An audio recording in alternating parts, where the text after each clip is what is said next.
Peace, family. I know who it is. It's Dr. Bakar K. Lumumba, the progenitor of LumumbaSpeaks.com, a Black empowerment initiative where we believe we could gain a competitive advantage by always betting on Black.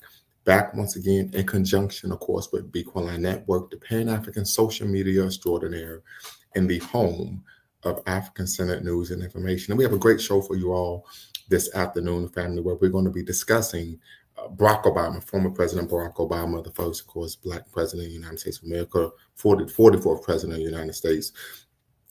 Of course, he stated on his wife's, Michelle Obama's podcast, the former First Lady of the United States of America, also known as FLOTUS, that he believed that Black boys should have LGBTQ plus mentors. So we're going to kind of do a deeper dive, ask that question, is he right? And then, of course, provide a Black masculinist review or critique of former President Obama's statements.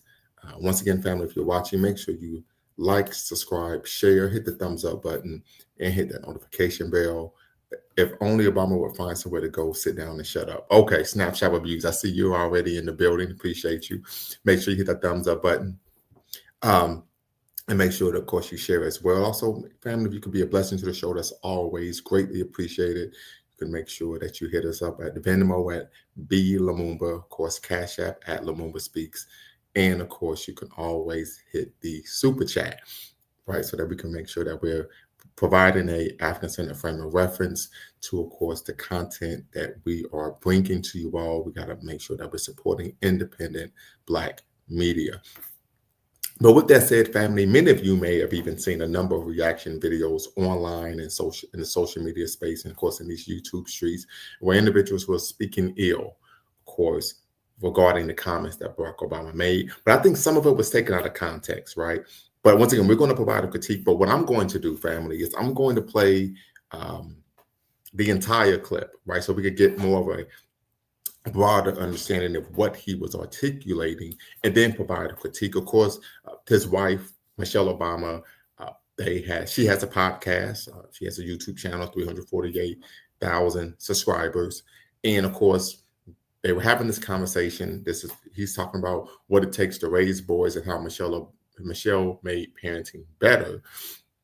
Of course, in their opinion, I think something that's noteworthy here is that Barack Obama did not have any sons, but of course, at one point he was a son. And so he may be speaking from an anecdotal experience regarding, I would argue, maybe not having his father in his life the way that he wanted and desired. So something to consider their family. But what I'm going to do, I'm going to share my screen. I'm going to play the clip in its entirety. Then, of course, SSR, appreciate you tapping in from, of course, across the pond. I want you to tap in and share with me why you're saying you wish Obama would find somewhere to go, sit down, and, of course, shut up. So we're going to share the screen here, family, and then we're going to, of course, do a deeper dive where we're examining in the full context what he had to say. And then we, of course, unpack and do a Black masculinist critique. Of course, we're going to be borrowing from the dynamic, inspirational, and groundbreaking work of Dr. T. Hassan Johnson, particularly his book that I have right here, Solutions for Anti-Black Misandry, Flat Blackness in Black Male Death, the Black Masculinist Turn. You could get this book, once again, wherever books are sold. So if you are concerned with issues that Black men face, concerned with, of course, ABM, anti-Black misandry, or just simply want to educate yourself on the subject matter, right? Make sure that you check out Dr. T. Hassan Johnson's book. I know you can purchase it online. I think even any place books are, of course, sold, and, of course, on Amazon. So make sure you check that out. Let's see here. Obama need his head cracked open for saying a child need 3 adults against 1 child. A woman don't need no 3 people to tell her shit, and neither do. Okay, I see. Will. Okay. So AFBM, I don't know who you are, but appreciate the comment. I can see that you, of course, take umbrage with some of the things that Obama said. So before we get started, family, let me just go over some of the ground rules here at Lumumba Speaks and, of course, Bequaline Network. One, we believe in diversity of thought. So irrespective if your perspective, your view, your ideology is worldview is on the right, down the middle, or even on the left, you could come here and be part of the conversation. We believe in that. We don't believe in operating in an echo chamber. We believe that this is a space not only in which we are intellectually incisive, but also a space in which we can learn and grow together. Number two, we want to make sure that no epithets of any kind are used. Of course, we don't use racial epithets of any kind. We believe this is a space of Black empowerment. We believe in the 3 N's of Black power. Those 3 N's, of course, self-respect, self-defense, and, of course, self-determination. Then, of course, number 3, facts over feelings. So if someone taps in, they're part of the conversation. If you disagree with them, attack the argument the person's making, not the person themselves. No ad hominem attacks. We don't do red herrings, right? We're going to attack the argument, not the person. Then last but not least, if you make a claim that is adverse to facts, I will turn into the Sandman and have to dial you back in, like as if we were at the Apollo Theater on 125th Street in Harlem, New York City. So let's look at some of these comments. If you take a child to get you comfortable inside of a threesome, that's just shame on you. You're so mentally ill. Your only stability is telling the child what to do. Shame on you when you didn't have none as a third word. So I don't understand what you're saying here. We go outside both day. Is that they were paying her too damn much to hear anybody's voice? So I really don't know what you're referring to here, AFBM. The clip was taken out of context, but it made Michelle's podcast go viral. I would agree. That's why I'm going to play the entire clip so we can understand what he was saying in the entire context. I still think there's space to, of course, critique, but I want to do that. You don't have a birth certificate to speak in America, so I would never repeat him. I don't know who you're referring to. However, as I do this in my country, so AFBM, but this is what we're going to do very quickly, family. The link is in the description if you want to tap in. I'm going to put the link in the chat. AFBM, tap in real quick because I'm trying to get an understanding of what you're saying. Who are you referring to when you say you don't have a birth certificate to speak in America, so I would never repeat him? Once again, that is, of course, adverse to one of the ground rules here at Lumumba Speaks to Be Quiet Network, which is what? You attack the argument, not the person. We can't grow and learn from, can't learn nothing from people that without a birth certificate. So once again, don't know what you're referring to. Tap in rather quickly, be part of the conversation, and then family, I can play the clip in the full context, and then of course we can unpack, deconstruct. That's behind the back. And Kenya said he was the American president of Kenya. So once again, the claim that you're making has nothing to do with what we're talking about right now, AFBM. So I need you to stay on task, right? We're here to critique his comments made on his wife's podcast. Anything else going on, what he said in Kenya, what he said in Russia, it's immaterial to the conversation today. So we want to make sure we're time on task. Tap in, we can have a conversation very quickly, or I'm going to move forward, of course, with the program and play the clip. So when the whole 99% of the country say you got to have a birth certificate to speak in America, American issue, do that, and self-loathing. Once again, don't know what you're talking about. So once again, the link is in the description. The link is in the chat. You want to tap in, have a conversation very quickly regarding the comments you're making, you can do so. As people know, here on the platform, you do not have to cam up to be part of the conversation, and you do not, keyword, you do not have to use your actual name. You can use a pseudonym. So please, if you feel that strongly about the issue, if you got a birth certificate, you cannot argue with me over someone who don't, and I can't argue with you over someone that don't have a birth certificate that's American. Once again, so this is what we're going to do, family. Yeah, we're going to have to just exit stage left because this isn't working. You're seeking to make claims about something that has nothing to do with what we're talking about. So once again, you can tap in, be part of the conversation. That the man was not an American citizen, he would have never became president, right? But that's immaterial regarding the conversation that we're seeking to have today, right? Okay, so here we go. Now the person's talking about morning sickness. So we're just going to ban that user. Apologize for that, family. But, you know, people come in all the time and oftentimes want to engage in subterfuge, move people off target regarding what the conversation is actually about. So here we go, family. I'm going to actually play the clip in the entire context, and then we can have a conversation. That's one of the things that I think a lot of times boys need is not just exposure to one guy. One dad. One dad. No matter how good the dad is. He can't be everything. He can't be everything. And then that boy may need somebody to give the boy some perspective on the dad. Yeah, right? Yeah. One of the most valuable things I learned as a guy was I had a gay professor in college at a time when openly gay folks still weren't outlawed, who became one of my favorite professors and was a great guy and would call me out when I started saying stuff that was ignorant. You need that to show empathy and kindness. And by the way, you need that person in your friend group so that if you then have a boy who's gay or non-binary or what have you, they have somebody that they can go, okay, I'm not alone in this. Yeah. Right. So that I think is creating that community. I know it's corny, but that's what they need. And we talk a lot about what we had with our mother and father, right? And a lot of times but we really did have a big community of people in our lives. Right.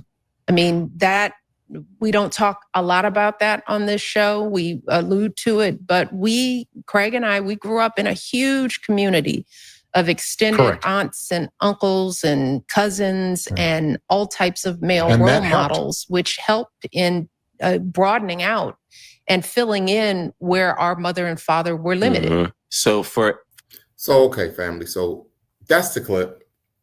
And like I said, I think part of it was taken out of context. But I do think there are some things that we can critique regarding what was said by former President Barack Obama in that snippet on, of course, his wife's podcast. So once again, family, the link is in the description, link is in the chat. If you want to tap in and be part of the conversation, you can go ahead and do so. So one, he talked about, even if the father is a good father, he can't do everything, which is, that's logical. But the thing is, you never hear people say that about mom, right? You never hear someone say, my mother can't do everything. People typically say, my mother was everything, right? So I would argue that this is another example, of course, of shade towards Black men, right? I would argue, and I see you snapshot, I'm gonna bring you in momentarily. This is promoting in a subtle manner the disposability and fungibility of Black fathers, right? As we all know, the African proverb states, the ruin of a nation begins in the homes of its people. And anyone who's tried to mentor a young man, if you've done this type of work, irrespective of what value you can provide in that individual's life, it's very difficult to direct that individual, in a positive direction if it isn't being reinforced or grounded, or that foundation is not in the home. It's extremely difficult. So these are a couple of things I think we need to consider. I would argue he's making an argument that, you have to turn YouTube off in the background, snapshot, I'll leave you muted. The argument that the fact that he had a gay male professor was able to teach him empathy. This is another example, of course, what Dr. T. Hassan Johnson calls a form of anti-Black misandry known as heterophobia. This concept that Black men are brutes. We lack the refinement of civilization and culture in order to be loving, caring, right, empathetic, etc., etc. So you have to go to someone who's a member of the other rainbow community, LGBTQ community, right? And that in itself, I think, is stereotypical that men who are LGBTQ somehow are able to be more caring and loving, so on and so forth. It really plays into this concept of homophilia and the flamboyant homosexual man, right?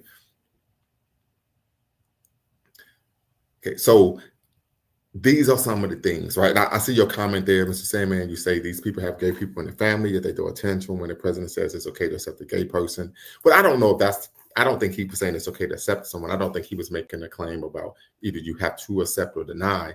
I think the issue that I have is the fact that he was inferring, and right, this is what Dr. T. Hassan Johnson calls coarse or refined anti-Black misandry. There's an academic veneer to, of course, the misandry, where these individuals tend to be well-spoken, extremely articulate, well-read, hold or have held prestigious positions, not only maybe in the academy, but of course in American society. You can argue there's no position is more prestigious than what being president of the United States, known as POTUS.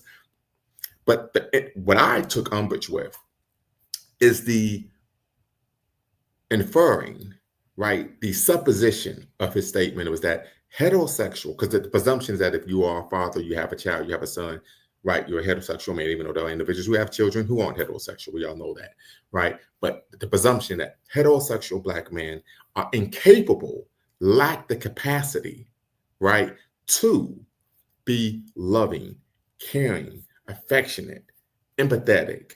I take extreme umbrage with that. And in fact, I had an individual tell me the other day, they made a presumption that I lacked the capacity to do that because I was very masculine and I focus on, logic and intellect. And I said, well, no, as a parent, as a father, you wear several hats, right? One of the hats you wear, of course, is being a disciplinarian, providing structure. There are times where you're going to be a nutritionist for your children. There are times where you're going to be a therapist for your child. There are times where you're going to be a coach. There are times where you're going to be a hype man. There are times you're going to be a cheerleader. There are times where you're going to be a nurse, right? You wear a multitude of hats as a parent, right? And so it really is, really quixotic to me, right? I mean, truly, that someone of his ilk, education, would make a claim like this, right? With the presumption being a snapshot, I hope you could tap back in. The presumption being that heterosexual Black male fathers lack the capacity to be loving, caring, empathetic, supportive, so on and so forth, right? Provides a sense of empathy, right? I can recall my father. Of course, I've shared on my platform on several occasions that I'm the youngest in my family, and I've always bragged that I'm the favorite in my family amongst the 3 children, right? At least that's my perspective, and I'm sticking to it.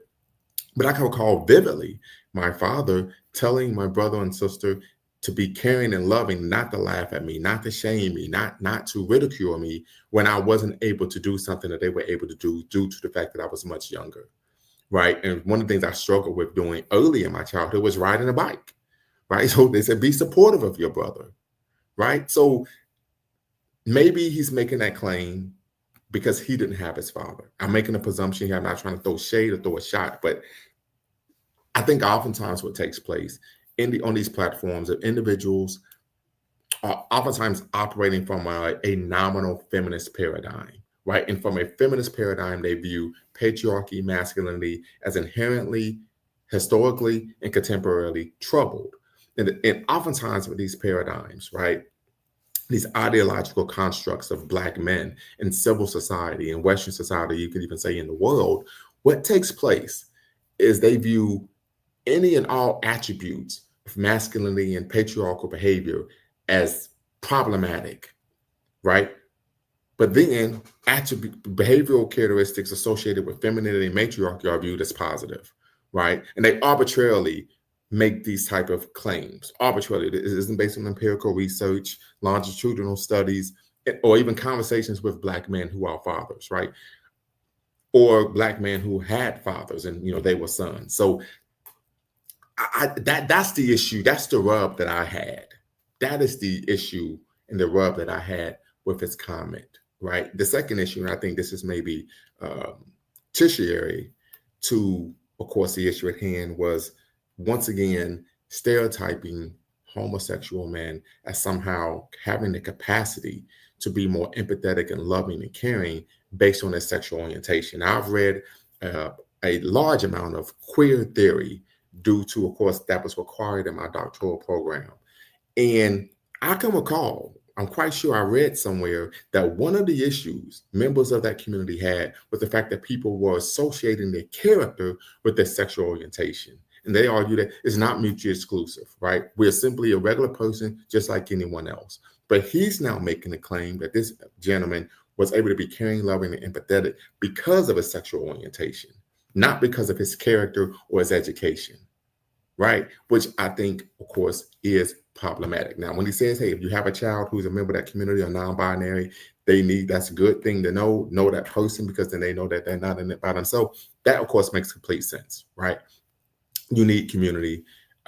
But the issue that I have, once again, of course, is him stereotyping that an individual in that community is going to have the capacity to have these, what he would consider positive behavioral characteristics based on one's sexual orientation, while at the same time making a supposition that heterosexual Black men lack these behavioral characteristics, in part, it seems, based on the fact that they are heterosexual. That is what I find to be extremely problematic. And to me, that is an example of anti-Black misandry. And we know Obama has a history of kind of going in on what is seen as heterosexual Black men. We could recall his tangent with Black men in terms of voting for Kamala Harris, right? When he was talking down to those brothers leading up to, of course, the election. So those are my thoughts, family. Those are my thoughts. Hopefully you all could tap in, be part of the conversation. The link is in the description. The link is in the chat.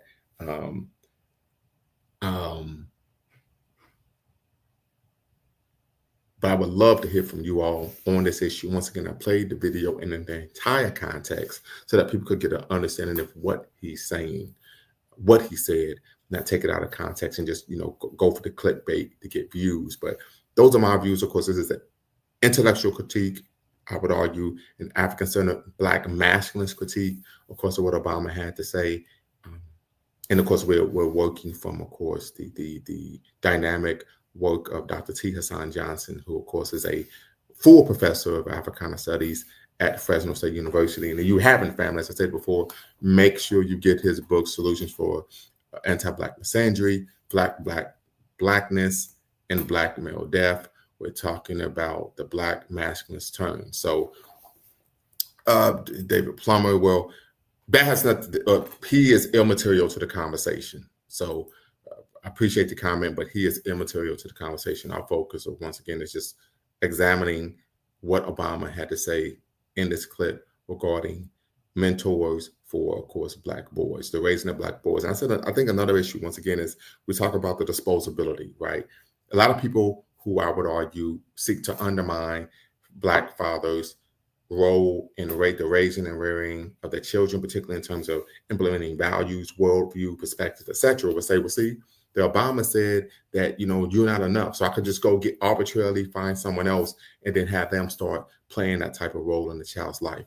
Ultimately, yes, growing up, you're going to have more than just your father or older brother play a role in terms of your rearing and maturation into, of course, adulthood. However, the father has to sign off on that person being an influential figure, right? So there's a number of ways one could view this. I see it as problematic, not for the reasons that most people see it as, but from a Black masculinist critique. Once again, we talk about this concept of heterophobia, right? Articulating, an argument that the supposition is Black men lack the capacity to be loving, caring, considerate, and affectionate, so on and so forth.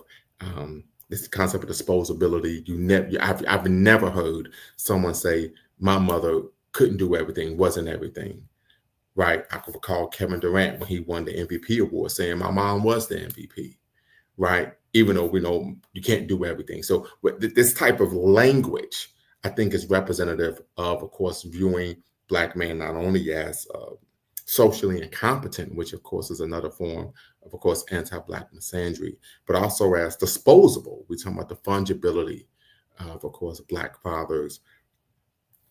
And this is coming from what I would argue is what Dr. T. Hassan Johnson calls coarse and refined anti-Black misandry that comes with academic veneer, with the individuals who are articulating these talking points, unfortunately, have a lot of influence and pull due to their education, their intellect, their charisma, and their ability to articulate positions that are antithetical, I would argue, to Black men's forward progression in society.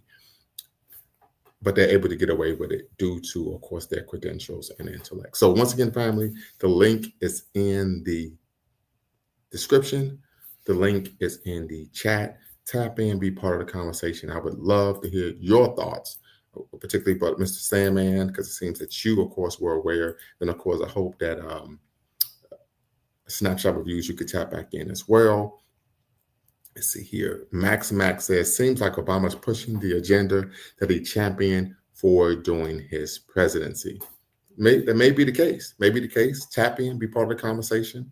Once again, you do not have to cam up to be part of the combo. You do not have to cam up, and you can, keyword, you can use a pseudonym to be part of the conversation. I would love to hear from you all regarding, of course, Obama says Black boys should have LGBTQ mentors. Is he right?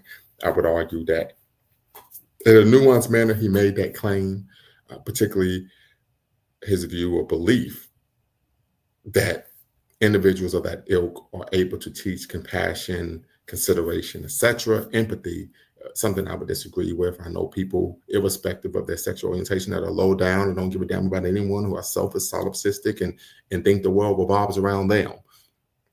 So I think that, of course, is a stereotype, but I think what's even more damning is him making the argument, or the supposition of his argument being, that heterosexual Black men, fathers, do not have the capacity, lack the capacity or the ability or the know-how to, of course, be empathetic and loving and teach those type of concepts and ideas to their children.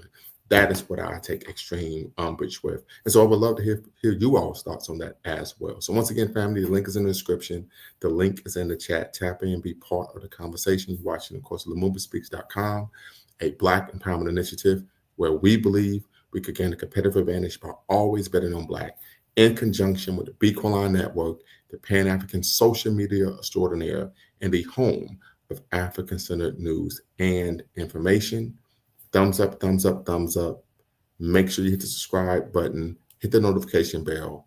And as you all know, always be a blessing to the show at Venmo, at B Lumumba, Cash App us at Lumumba Speaks, and of course, make sure you hit the super chat. So family, tap in, be part of the convo. I love to hear from you all on a provocative, of course, comments made by former President Barack Hussein Obama. Right, so tap in, family, be part of the conversation. If not, we're going to check out a little early this afternoon. Happy Pan-African Tuesday to everyone. And if you are someone who is a gym rat, for most people who follow Ronnie Coleman's training program, then you know Tuesday is leg day. So, but once again, family, tap in, be part of the conversation. Would love to hear from you all regarding this issue, of course, of Obama. His views, of course, of LGBTQ mentors for Black boys, but also more importantly, I think his views of heterosexual Black men and the inability or lacking the capacity or know-how to be loving, empathetic towards their own children and to teach these concepts and ideas to their children. I think that's what is extremely, extremely problematic, untoward almost behavior. Right? I think you would expect more people would come out and speak ill of that aspect of what he had to say, rather than, of course, seeking to, of course, provide their ire towards the LGBTQ comment or reference in this conversation. But, I don't think too much of that because, Confucius said you can learn from anyone. And I can say certainly in my journey as an academic, as an intellect, and as a professional, I have as well. So that's not the issue that I would take umbrage with. Okay. I once spoke negatively about a gay to a man whose child passed away from AIDS because he was gay. That's where I learned to be mindful of speech. I didn't know his son died and was gay, right? But I would argue, the individual, and I appreciate your comment, Brother Sandman, shout out to the 215. Don't know if you are aware, but of course at Big Ten Media Days, Penn State was actually selected to win the Big Ten this year, but we know that's not going to happen because your coach, James Franklin, doesn't know how to get out of his own way. Now, back to the conversation at hand, but you don't have to throw shade because you're from the Keystone State. I would argue that this child passed away from AIDS due to having unprotected sex. I would argue that that was not a result or aspect due to one's sexual orientation, right? But we do know that there's a higher likelihood of contracting HIV/AIDS if one is a member of that community and engages in unprotected sex. But I do appreciate that comment. I think you're absolutely right. We should be mindful of our speech, right? I think we should be mindful of our speech. I would agree with you 100% there. 100%. There's no need to be reckless with our language. You don't know who the person is, what experiences they had, so on and so forth. So I agree with you 100%. Even if you disagree with the lifestyle, right? You don't have to agree with the lifestyle. You don't have to agree with anything. But I still think there's a way to engage and communicate with people in a manner that is, of course, worthy of honor and respect. So I appreciate that, Mr. Sandman. Once again, family, tap in, be part of the conversation. The link is in the description. The link is in the chat. If not, we're going to end up calling it early this afternoon. Happy Pan-African Tuesday to everyone. But listen, I understand this may be a charged subject, a charged topic. So once again, if you want to tap in, you do not have to use your actual name, and you can use a pseudonym. I know for many people say, hey, I don't want to say what I really feel because there may be a chance that this clip may go viral and it can harm my livelihood, my employment, right? My business. So I understand that completely. But once again, you can tap in. You can, of course, as I've stated always, use a pseudonym when you do have to cam up. Still at work. He said he's still at work, can't call in, understand that. But once again, I would love to hear from the family regarding this issue. If you can, put your thoughts in the chat. I can read them live on the show. Once again, snapshot reviews. Hopefully you could tap back in. And also Max, I think it was Max. But love to hear from you. Hopefully you can, of course, expound on your views, your talking points, your perspective regarding what you believe Obama's doing in terms of seeking to, of course, continue to push the agenda that you believe he championed during his presidency. So tap in, family, be part of the conversation. I want to hear from you all regarding this issue. So Brandon says, I think Obama is well-intended, but is tone deaf about how homosexuality was brought upon Blacks in slavery. Obama feels more and more like a plant as time passes. So Brandon, I need you to tap in and be part of the combo.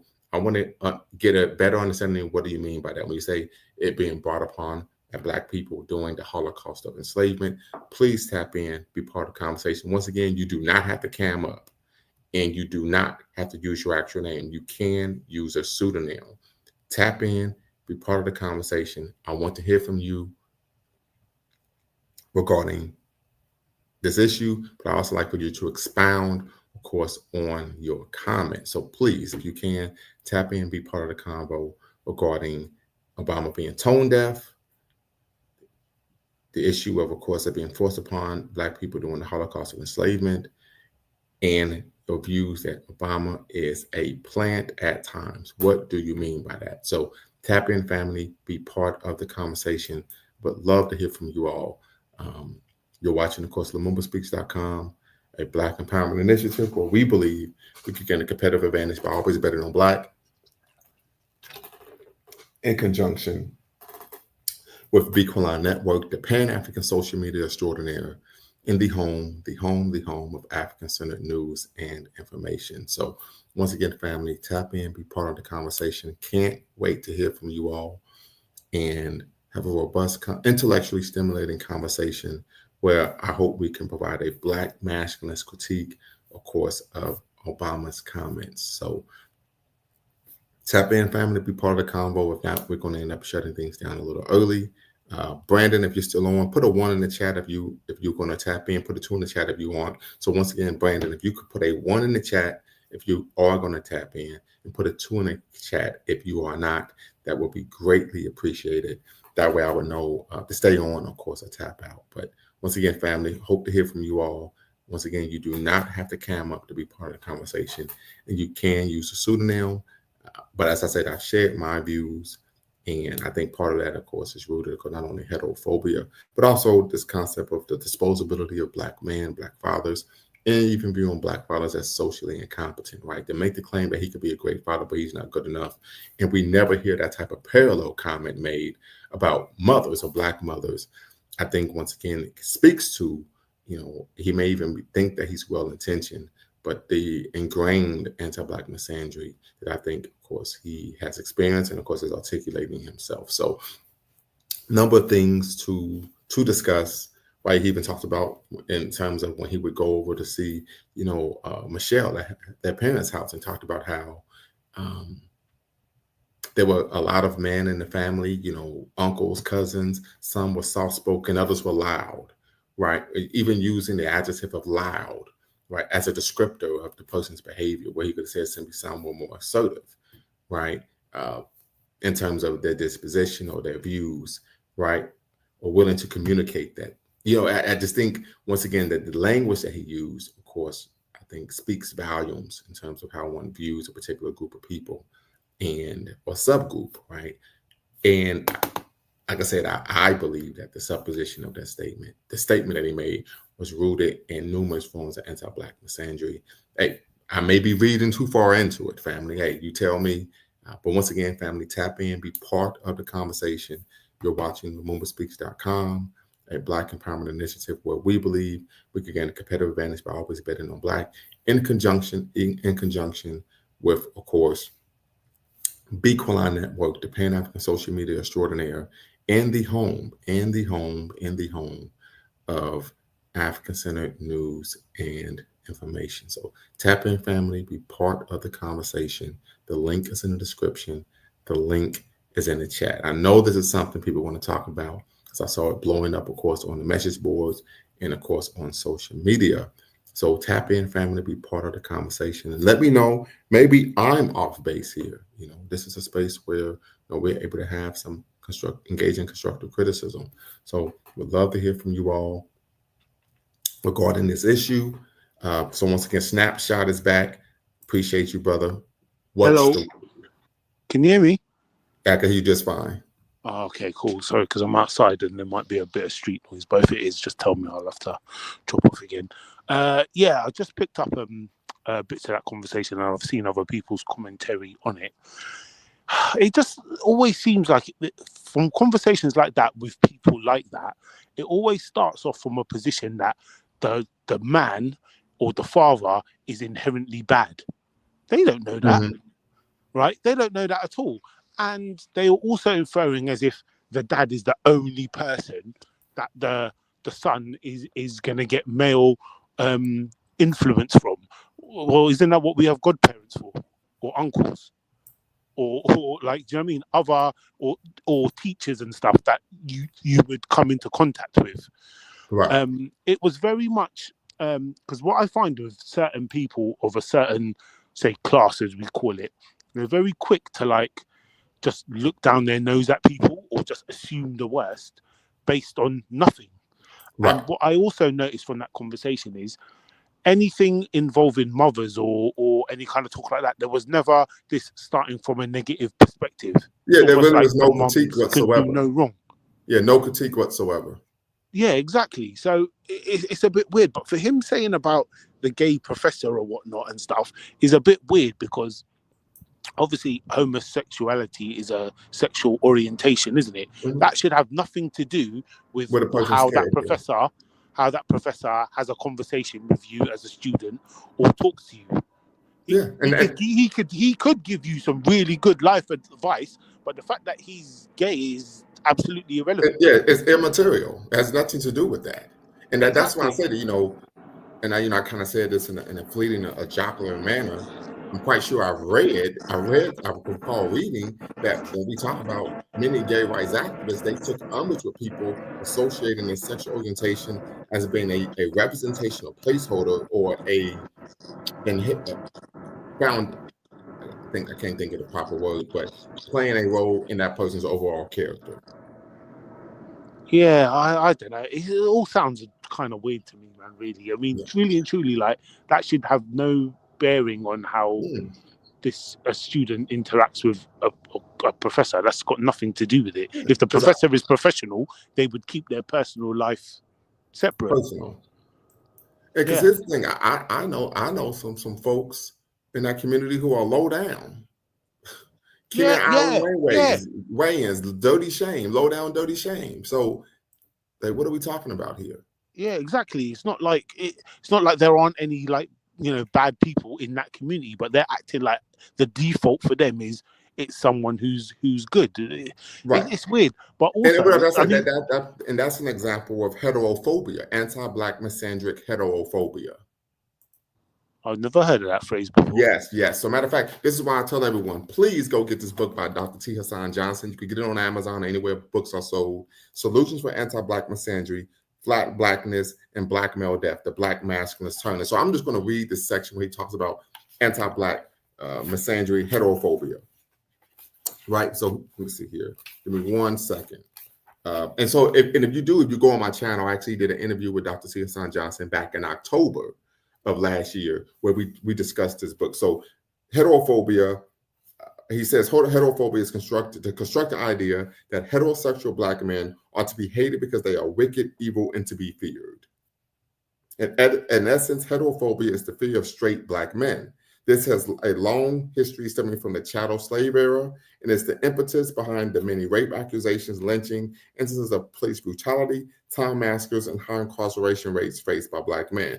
With anti-Black misandric heterophobia, white women can sexually dominate Black men while accusing Black men of being aggressors, using the law and public acceptance of Black men, much the same way lynch mob were used during slavery to coerce men into their sexual service.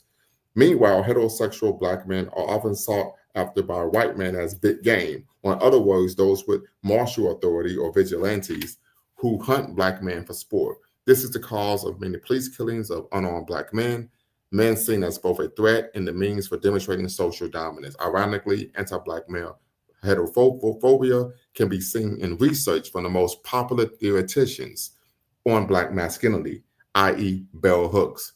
In her assessment of the Central Park Five, a group of young Black men accused of having raped a white woman in Central Park in New York, she stated this, and then, of course, I will digress. She says, no one can truly believe that young Black males involved in the Central Park incident were not engaged in a suicidal ritual enactment of a dangerous masculinity that will ultimately threaten their lives, their well-being. If one reads again Michael Dyson's piece, The Plight of Black Men, focusing especially on the part where he describes the reason many young Black men form gangs, the sense of absolute belonging and unsurpassed love, it's easy to understand why young Black males are despairing and nihilistic. And it is rather naive to think that if they do not value their own lives, they will value the lives of others. Is it really so difficult for folks to see the connection between constant pornographic glorification of male violence against women that is represented, enacted, and condoned daily in the culture in the Central Park crime? So this was a leading Black feminist theoretician in the academy saying this about these brothers who actually were innocent. Well, do you know what that's reinforced with as well? Is these Tyler Perry movies. Oh, absolutely. Because he cookie cutters dark skinned Black dudes as the aggressor, as the villain, and all of that sort of stuff. And a lot of people, unfortunately, eat it up. The thing with the Obamas, and they're talking about this, is there's a couple of things that is biased. And one is the fact that they don't have sons.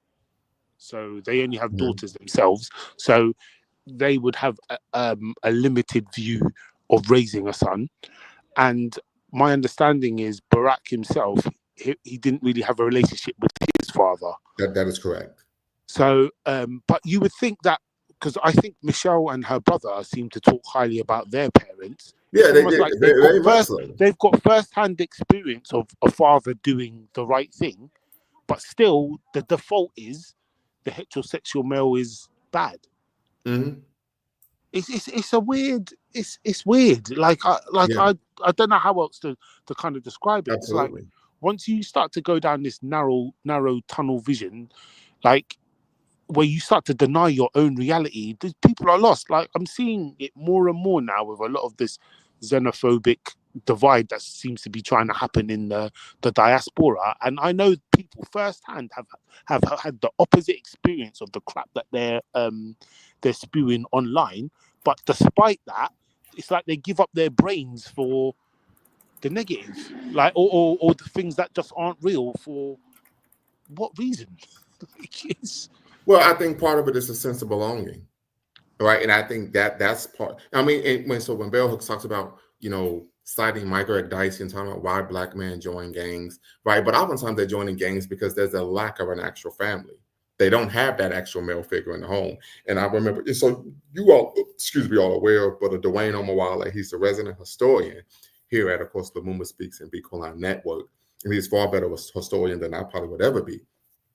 But one of the things we discussed when we were having a conversation is the benefit of growing up with your father in the home, that you typically have developed a very healthy sense of masculinity and a very and you're not in a situation where you feel you have to prove your manhood and masculinity at any point because your father's validating you every day, right? And I agree 100%. I can recall having my father and even my older brother When I came of age, I never felt that I had to do something to prove that I was a man.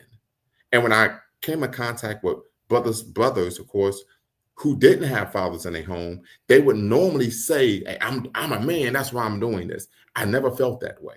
For example, I don't mind, of course, sharing here. I get manicures and pedicures every 2 weeks.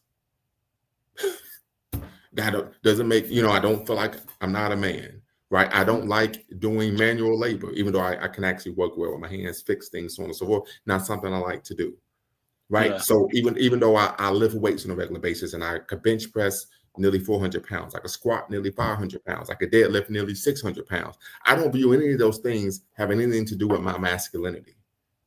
Yeah, it's just I like to work out. Yeah, and you're comfortable in that. There's nothing wrong with getting a pedicure. It's my birthday next week, and my missus is treating me. So, right. So I mean, like, there's no harm in it. But going back to the sense of belonging, do you think that's a stronger force to pull a young man into a gang than the economic incentive? Well, absolutely. Absolutely. I mean, okay. First and foremost, and once again, we've been children before, right? Yeah. And I don't know if you have siblings. Do you have siblings, by the way, brother? Yeah. Okay. Yeah, Are you older, younger? What? I'm the oldest, and there's a huge age gap between me and all of them. Okay. So yeah, I can say I'm the baby in my family, right? Okay. In my parents' favorite, as I always say, right? Okay. But I can vividly recall as a child seeking the acceptance and approval of my older sister and my older brother. With my children, and of course, I have clips of my children on our intro video. I can vividly recall, of course, they're teenagers now, my daughter seeking my son's older brother's approval and acceptance. And that meant the world to her. Yeah. Right? It meant the world to my daughter when I would tell her, hey, who's the best daughter ever? And she would say me. Yeah. Or when I used to do this when she was like 5 or 6, she would take a shower and I would always play Brian McKnight's song At One. So one time my daughter gets out the shower, she's wrapped the towel around her and she says, Daddy, what's a dream come true? And I said, you, Z. And she's, oh, right. So that's something that normally, right. But also speaks to the point, what they say we don't know how to be loving and caring and compassionate and considerate and empathetic. Cap, right? No, you want to go talk to some black men who are fathers. Yeah, and that's the thing. These people will never go out and talk to regular people. It's like they're just in their bubble. Like they would never have a conversation like that in a standard barbershop. No. Well, so I would push back. If they do, they're going to know to have that conversation about individuals that they believe are not able to challenge them intellectually. Yeah. Yeah. So I'm going to give another example. We talk about sense of belonging, and I'm going to shut the hell up because I'm starting to bloviate, right? I recall vividly being in 6th grade. 6th, right? We're talking about MJ, 6 ring, 6th grade. And I wanted to join this clique at my school where we would wear 2 pins on our shirt every day. So I asked my dad, hey, can you go to the store and get me these 2, pins that you clip on your shirt? So of course, like most fathers, he said, why? Now, mind, I'm in 6th grade. I think my sister is a senior in high school. My brother, I think, is in 8th grade, 8th or 9th grade, something like that. My dad says, why? So I articulate to him, explain why. And my dad said, no, you don't join no crowd. You be yourself. Right? Yeah. And, my dad said that. And you know what? I've been like that my entire life. I don't give a damn what nobody think. I'm about this. That's what I'm going to be. And I said, damn, you know where I got that from? My father. Yeah. He instilled that in me at an early age. You don't follow no goddamn crowd. Yeah, that's good. You be yourself. Yeah. My dad didn't go to college. He wasn't some intellect or wizard. But being a man, he didn't just say, okay, I understand, son. I'm going to feel sorry for you. I want you to be popular and have people like you. Nah, you be you. Yeah. There are never platform stories like that. Yeah. So that's why, when I did my Father's Day, show, I had a 2-hour conversation with my dad. I said, man, you ain't got to apologize for nothing. I'm a PhD. You did something right. Yeah. Matter of fact, take a bow. Yeah, you should tell him that story. Yeah, matter of fact, I said, you know what? I'm gonna send you and mom some money. Y'all go to dinner. Yeah. You help make this. Yeah.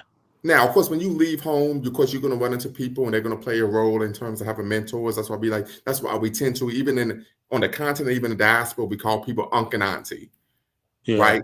We do that, but it doesn't undermine the role your parents played, the role your father played in leading you to be the person that you are. Yeah, exactly. Yeah, spot on, man. I don't know. I mean, did you get to have a look at the comment section on their video? Yes, I did. Yes, I did. What was the general consensus? Well, the general consensus was, they were, I could read it. How the world went from this depth and decency to what we have now will forever astound me. Such a joy to hear my president's voice. I love this man. I can just say how amazing it is to listen to three articulate adults talk about an amazing topic in a thoughtful way. The coolest president and first lady ever. The level of intellect, poise, and thoughtfulness that Barack Obama shows has never been seen in their presidency before and never will be seen again. What a blessing. Thank you, Michelle and Craig, for this insightful podcast. It's so refreshing to say brother and sister interact with love and warmth, representing and offering dialogue about current events. Bravo. This warms my heart. Normal conversation, real people. Just clicked in 1 second as soon as I saw it. The best people ever. They bring joy and hope each time they talk. Positive vibes, energies. So everything is just positive. Yeah, they got a lock on so many people's minds, man. Yeah. Wow. Let me read this one. Wow, this really helped me a lot. I've been struggling with my son and just feeling like I'm doing something wrong, not feeling enough for him as a single parent. The tools that these men gave really empowered me to expose my son to more men, just have room on him for all levels. So let me speak to that very quickly. Right. And this is the sister who made this comment. And I'm going to push back against that. And I'm going to strongly push back against that. And there was an episode of Law and Order. Law and Order is my favorite TV series of all time. My son asked me one day when he was probably 7 or 8 years old. He says, "Dad, why do you watch Law and Order so much?" And I said, "Well, son, no, Law and Order, the series started in 1990, and I vividly recall watching that series with my mother during the summer of 1990." And I said, "I've been hooked ever since." Right? I watched it going up, middle school, elementary, high school. And of course, I've been watching now. So in 2011, there was an episode of Law and Order SVU starring Carmelo Anthony and Chris Bosh. That episode talked about how there was a white guy who was a basketball coach who was molesting his black male players, right? And this was really based on what took place at Penn State with Gary Sandusky. So this was a rip from the headlines episode of Law and Order SVU, which is something that Law and Order does on a regular basis. They will take something ripped from the headlines, change the storyline up a little bit, and then of course that will be the episode of that show. What we find is oftentimes individuals that are seeking to sexually abuse young men, knowingly and willingly, will make themselves avail themselves to women and say, "I'm willing to help mentor your child," so on and so forth. And these women would then give their child to these men, oftentimes without even vetting these individuals. One, because they need rest. They feel they need a break from the rigors and vicissitudes of course, parenting. And three, they're just happy that someone is taking an interest in that child. And I would say this as a grown man, if an adult is taking interest in your child, to me, that's a fucking red flag. Now, if you go to another adult and say, "Listen, this is something, my son's focused on. I don't know much about it. Can you look?" That's different. But if the adult typically is something to consider. There's a thing called grooming. It's a real issue. There's a suburban high school of my hometown, Dayton, Ohio. It was all over the paper today, where this individual who was the head of the band was actually groom. He's been charged with trying to groom two of his female students. Right. And so this plays a huge role in how children find themselves susceptible to being victims of sexual abuse during their adolescence or childhood, because the mother's oftentimes trying to push someone on the child to be a father figure, when the reality is they could just give the child to the damn father. Oh, that's deep, man. The number one cause in the United States of America, per the FBI crime statistics, for child sexual abuse is the mother availing their child to some other mother flood pucker with cheese. Right. You see, the thing is, right, yeah. Number one. with single mothers and stuff, if they're struggling to raise their sons or help with their rearing or their discipline, and they feel like they can't speak to the child's father, common sense should be telling them they need to be speaking to the men in their family. Exactly. Because even if that mum's new boyfriend isn't a child fiddler or whatever, the child is never going to really respect him as he would a male in his family. And you would think that would be the first port of call for them to think about that. No, but it's not. And especially if the mum's known to have, a different boyfriend every year or two, why is the child gonna like want to bond with them? And well, that's just mum's boyfriend, not a stepdad. Right. Well, I don't know, man. I don't know. That's just like, it's just wild, man. Like, yeah, it's pretty wild. I'm trying to see if I can find this clip from divorce court where Judge Lynn Toler talks about this. Oh yeah, here we go. Frank. Oh, sorry, just before you play that. But in terms of like Obama, do you think what he was saying was taken out of context, or do you think? Yeah, most people took it out of context by trying to say that, okay, your child needs to have an LGBTQ mentor. People really miss the point and part of that, because most people, when they do content, is for shock value. Yeah. So, but Obama himself, like, what did you get any sense that wasn't what he was saying, or do you think he was just trying to say, oh, it's good for people to just be around different groups of people to get well-rounded? Is that may have been what he was saying, but I like I said, I saw a lot of misandry in the comment that he was making. Yeah. So like I said, I think because people, because I'm gonna throw shade at some other people here that make content. I think due to the inability to be intellectually curious, right, looking for shock value, not being able to actually read, do a deeper dive and really understand the supposition of what he was saying, they missed the misandry, they missed the heterophobia, they missed the disposability, they missed the perspective of him basically articulating in a nuanced and veiled manner the social incompetence of Black men. And they just. But let's be honest, most of them don't care about any of that. I know. Yeah, I know. So let me play this very quickly. Yeah, I've got to dip out because I'm trying to go to the gym, so I'll be listening in, but I've got to leave the studio. All right. Take care, yeah. All right.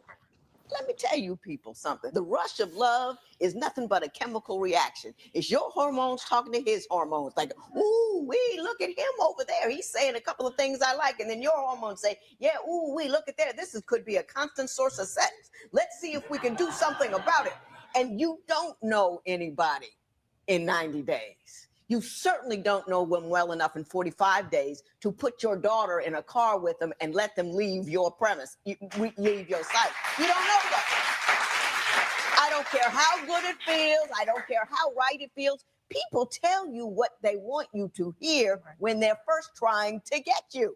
Do you see what I'm saying? They tell you you're beautiful. They tell you all that stuff. That's what con men, like those romantic con men are so good. Oh, back out in Nigeria, women sending them money because they know what women want to hear. Then they tell you, and we got this great story going on about how this is the man of our dreams. The man of your dreams does not exist. There's going to be a man. Yes, he's going to be okay. But he's going to be full of faults and problems and issues just like you. So if you're with a guy and he seems perfect, all that means is you don't know him well enough. And I would agree with her sentiments 100%. Of course, Judge Lynn Toler is from the great state of Ohio. So shout out to OHIO. But once again, this speaks to the point. This woman only knew this man 45 days, and she puts her child in the car and says, you could take him, so take my daughter somewhere. These are the type of things that happen because individuals are looking, right, for some type of help raising a child. And they actually are putting their children in danger. Right. So this is something to consider, family, when we talk about this concept of having mentors and so on and so forth around your children. You don't really know people, right? So something to, of course, be considerate of, family. So once again, tap in, be part of the conversation. Would love to hear from you all. If not, we will, of course, close out. But as always, I appreciate you, Brother Snapshot, for tapping in and, of course, being part of the conversation. And of course, I'm gonna play another video here in a second that speaks to this. But one of the things we tend to find is a lot of individuals, when they make content about issues in the Black community, their assessment tends to be extremely surface level. And of course, I may be getting on my high horse here, having the privilege of being an academic, having the privilege, of course, of having a terminal degree, working, of course, in the academy. But when I talk to brothers and sisters in the community, at the barbershop, etc., once again, these typically aren't issues that they consider, and I argue is really oftentimes rooted in a lazy thinking, and of course, not doing a deeper dive in terms of being intellectually curious, seeking to educate oneself on a diurnal basis. And we know that Dr. Hakeem Adabuti, in his book Black Man Single Dangerous, the Black family, African American family in transition, talks about to have a revolutionary mindset is to work for yourself outside of working 40 hours for your employer, to be intellectually curious, to be politically incisive, so on and so forth. So something to consider there. But I'm going to play this video as well. This is just another example that really speaks to the point I was making. Of course, this is a clip from, of course, Judge Mathis' show. So fair use, fair use, fair use. So we see this is a racial issue. She moved this man in, and after knowing him for 3 months with her children. The man doesn't have a job. If he's able just to move in with you at a moment's notice, that means the individual is unstable. So now, once again, you're putting your children at risk. This is something that we find that is done on a diurnal basis. I need help raising these kids. I would take almost any Joe Blow off the street as long as they're able to help lighten my load in any way, shape, or form. This is why I push back against this argument. Right? You have to be very careful who you bring your children around, who you provide access, who has access to your children, right? And this isn't conjecture. I'm speaking as a parent, as a father, right? So just something, once again, to consider. Something to consider, family. So once again, fam, look, tap in, be part of the convo. If not, we're going to end up closing out, but I'm gonna see if there's another clip that I can play for you all that kind of speaks to this issue. If not, of course, we will step away. But I think we may be good to go on that part. Yeah. But once again, family, link is in the description, link is in the chat. Tap in, be part of the convo. If not, we may end up tapping out, and of course, calling it an evening. Let's see here. All right. What else did they discuss on the episode? So yeah, they discussed a number of issues, but all of it was really centered around this concept and idea of just raising children, right? That's really what it's centered around on the podcast episode. So yeah, it's just something, once again, to consider. But yeah, we tend to find, unfortunately, oftentimes what takes place is, they're seeking some type of male figure for their children. And that oftentimes, as the brother said, they're looking outside of their family, right? And that causes a number of problems, particularly putting the children at risk for physical or even sexual abuse.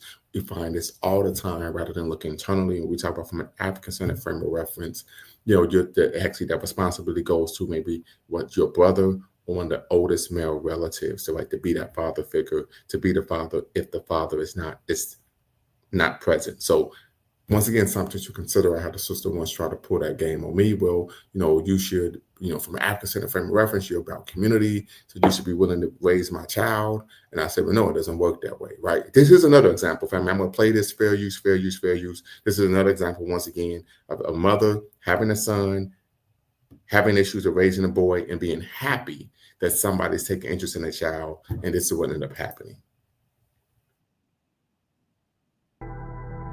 The church in Black communities, the preachers, the head man in charge. God set it up and I'll go. God says go and I'll set it up. You entrust him as its role that he is up trying to better you. When you start listening to God, Satan will start speaking like God. Some of you are where you are now because God knows he's speaking to you, but the devil says, I'm not cutting you loose.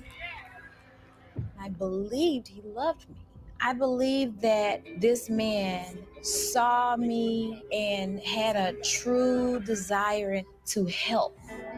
Since the 90s, Pastor Ricky Rush has been a fixture in Dallas, drawing thousands every Sunday to his megachurch, the Inspiring Body of Christ, known as IBOC. I was easy for him to take advantage of because I was green to the real world. But in recent years, a growing number of former members have accused him of creating a culture of abuse, from violent beatings to sexual assault.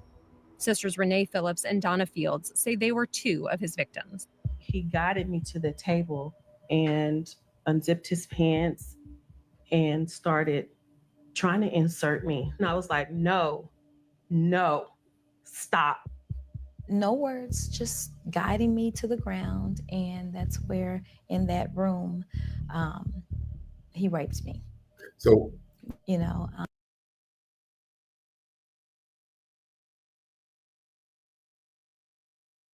come to us and say, this happened, and we'll say, we'll go to the authorities, and they clam up. Then we never hear from him again. A lot of people are afraid of what he's going to do. The sisters chased down every tip and contacted reporters from the Dallas Morning News, who investigated their claims and identified a dozen former church members who said they were sexually or physically abused by Rush. Many of these alleged victims describe Rush routinely beating them as children. One said he was 6 years old when Rush strapped him face down on a table, pulled down his pants, then thrashed his bare skin. Many did not want to be identified, saying they feared backlash from family members who still attend IBOC or from Rush himself. The paper also reported a 2011 civil court case against Rush, in which two teenage girls described being brutally beaten with a paddle, one so violently she blacked out. Rush quietly settled that case. But in a deposition obtained by Vice News, a witness testified that Rush felt he had the right to paddle the church's younger members, and that should anyone have an issue with it, that's what we have lawyers and insurance for. That witness also detailed hearing Rush beat a child behind closed doors. That child was Fields' youngest son, Marcus Bell Jr., who she'd raised in the IBOC community. Despite the abuse she says she experienced as a teenager, she'd stayed at the church and close to Rush. I never saw him as a predator. I only saw him as a man that loved me.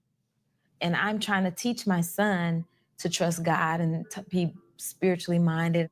How did your son get to be involved with Rush? He's always been there since he was a baby. He was like, this could be the next preacher because I have to be able to pass this church over to somebody. I kept all of his letters. Every last letter is in this box, years of correspondence of him writing me. In 2018, Bell went to prison for robbery. There, he wrote dozens of letters home. It was in one of these messages that Fields learned what her son said Rush had done to him as a young boy. One of the main people I loved, looked up to, used to beat my ass. And yeah, I got raped by the dude. I came out with no shoes on, bruises all on my back, humiliated, in front of 100 men who didn't know the truth of what happened. After that, I became even more lost, depressed, suicidal. I was 12 or 13. At that moment, I changed. It's one thing when you do something to me, and then you hurt my sister.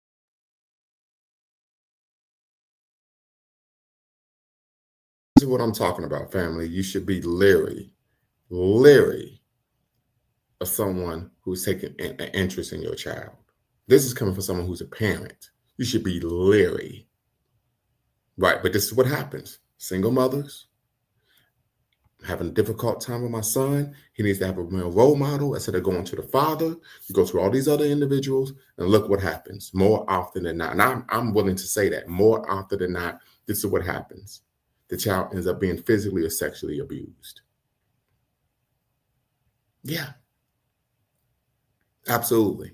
So I am vehemently opposed to that. Yes, it is sad. Dub 3000. Yes, it is sad. Happens all the time. All the time. So anyone who knows me, I don't trust anyone around my children. You look at my kids funny, I might punch you. Listen, I'm just being honest with you because I know how people are. I know, and it's typically swept under the rug in our community. Yeah, swept. I'm sorry, I can't even talk now. Swept under the rug. The worst thing you can do. Worst thing you can do. And I didn't even know this was an issue growing up because, I was protected by my parents. I had my dad and, I didn't even know that this was an issue until I had children of my own. Absolutely. So I push back against that. Oh, yeah, you need to have these male role models and get man involved in your life. You don't know what that man is about. You don't know what his private inhibitions are. And then you got your child along with this individual. Absolutely. Yeah, we could get to the part where people are defending it. Absolutely. We'll get to the part. Let me pull it up. Yeah. Absolutely ridiculous. Absolutely ridiculous. So this is why I push back on this. I mean, this isn't conjecture or innuendo or even theoretical for me. I'm a parent. I don't trust anyone. Astronaut who was doing the abusing, the pastor was doing the physical and sexual, was engaging in the physical and sexual abuse, the pastor of the church in Dallas, Texas. Great question, astronaut. One who remains anonymous, and Belle.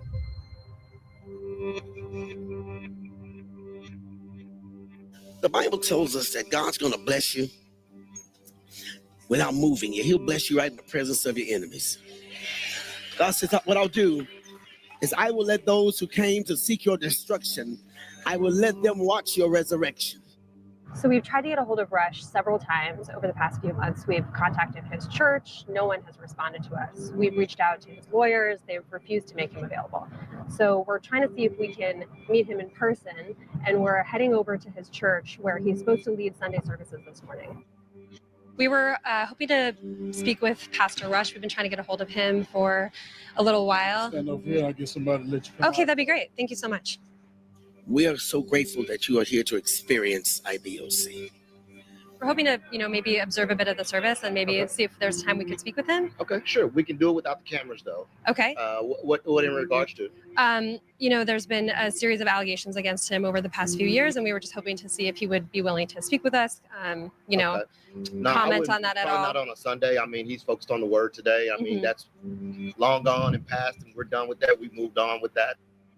When presented with a detailed list of the allegations in this story, a lawyer for Rush once again declined our request for an interview and told Vice News via email there will be no comment for Pastor Rush regarding these baseless, stale allegations. It is a shame that he has to once again face the specter of these scurrilous accusations being circulated.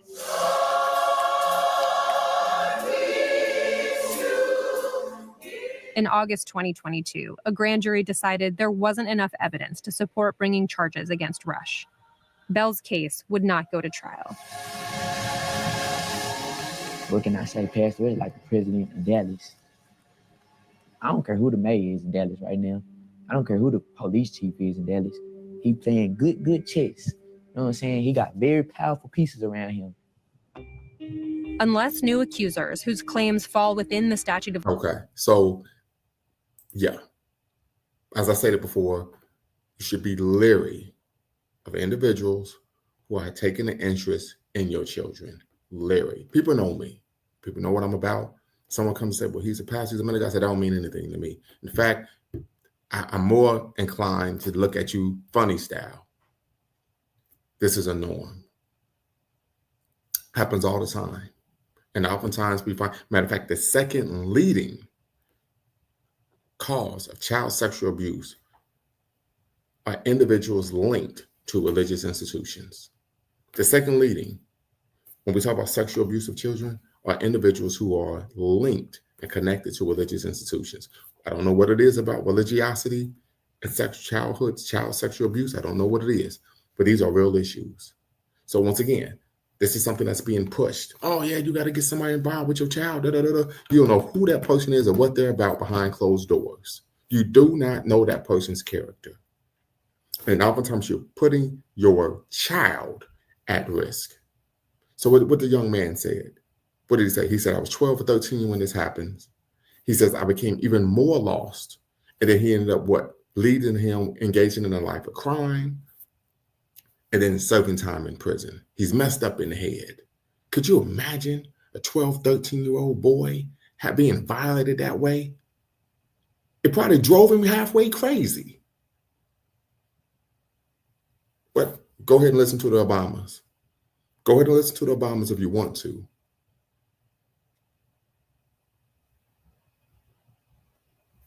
Talking about wolves in sheep's clothing. Wolves in sheep's clothing. Wolves in sheep's clothing.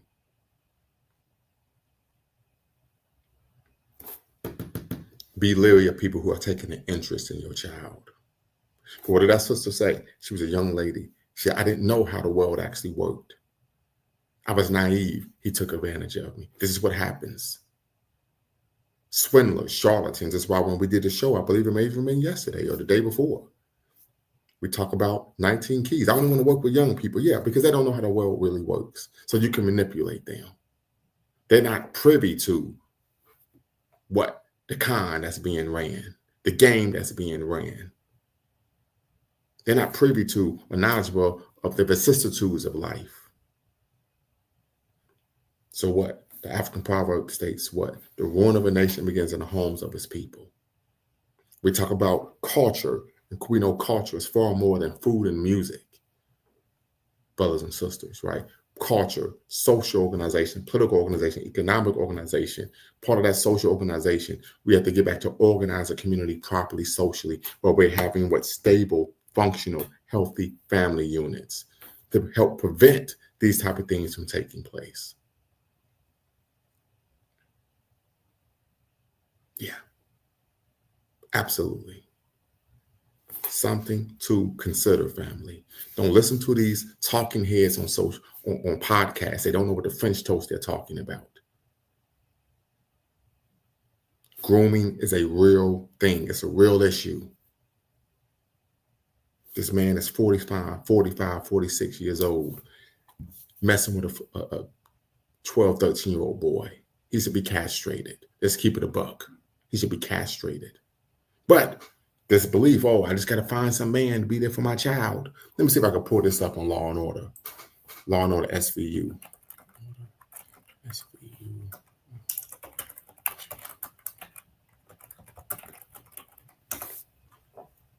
And we know what happened at Penn State, Jerry Sandusky. All right. I think it was called Personal Files, but we'll get to it. Let me see. I'm going to pull this up here. He's put hundreds of players in college and adult in control. Look at these stats. He's made more millionaires than all business school.